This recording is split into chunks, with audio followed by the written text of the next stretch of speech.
broken, but not done. That's how anxiety works. It doesn't show up with sirens, it whispers. And most days, nobody hears it but you. My name's Ryan Keller. I'm from Oak Ridge, a quiet, working-class neighborhood tucked into the north side of Boise, Idaho. On the outside, my life looked fine. I had a steady job repairing HVAC systems, clocking in Monday through Saturday, 7 to 5. Sundays, I'd catch the game with my dad. Nights, some takeout and a show before bed. To anyone watching, I was just a regular guy with a regular life, but I was falling apart in silence. Anxiety, emotional neglect, that constant, low-key feeling that I wasn't enough, they were always there. Since I was a kid, I was taught to be the easy one, the quiet one, the one who didn't ask for much. I became the guy who smiled even when he wanted to scream. The guy who carried everyone else's weight, but didn't even know what his own voice sounded like. Then came that day, February, cold as hell. Just another shift, or at least that's how it started. I was in the mechanical room, checking the unit. Nothing out of the ordinary until everything went wrong. My chest locked up, hands shaking. I couldn't breathe, dropped to the ground, face against the concrete. My mind was spinning, screaming, but no one saw it happen. That's the thing about invisible pain. It doesn't get sympathy. It gets silence. I got up. I finished my shift.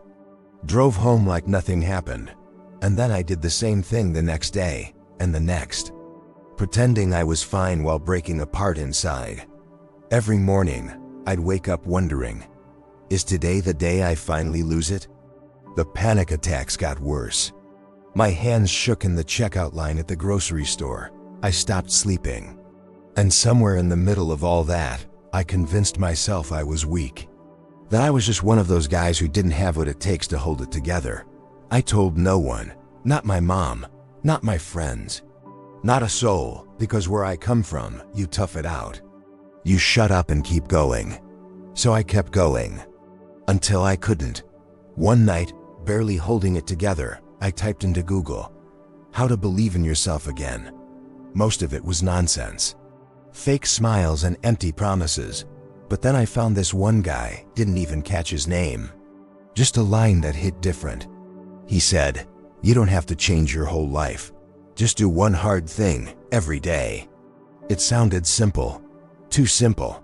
But I was desperate. And something inside me clicked. The next morning, I got up early, before the sun. Drove to the public pool in town. It was closed. Came back the next day. Still closed. Went back again and again. On the 5th try, they let me in. I swam for 10 minutes. Bad form, no rhythm. Just thrashing through the water. But for those 10 minutes, the noise in my head stopped.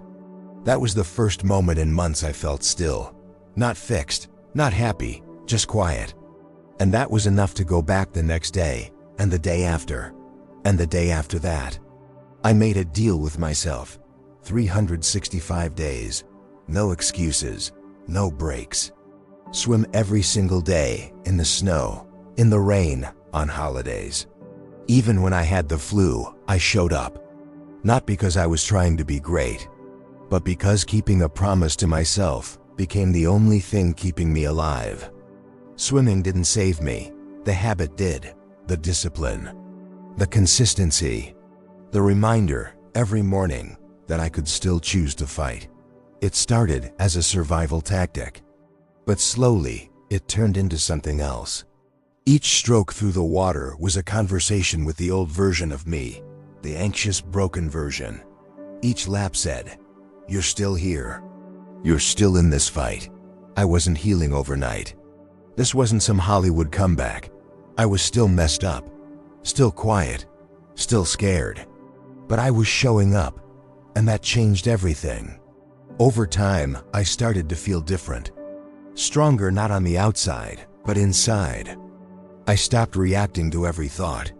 Stopped tearing myself apart when I messed up. Stopped apologizing for simply existing. I started journaling, not for Instagram, just for me.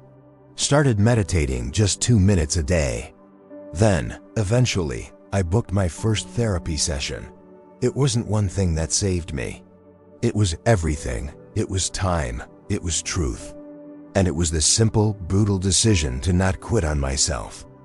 Today, 3 years later, I'm still swimming, still quiet, but no longer broken. I've learned to live with the anxiety, to understand it, to breathe through it, and more than anything, I've learned to respect the pain I survived. I don't need to win gold medals. I don't need to prove anything to anyone. Because I've already done the hardest thing a man can do. I rebuilt myself, alone, in silence. To anyone out there who feels like they're drowning, hear me.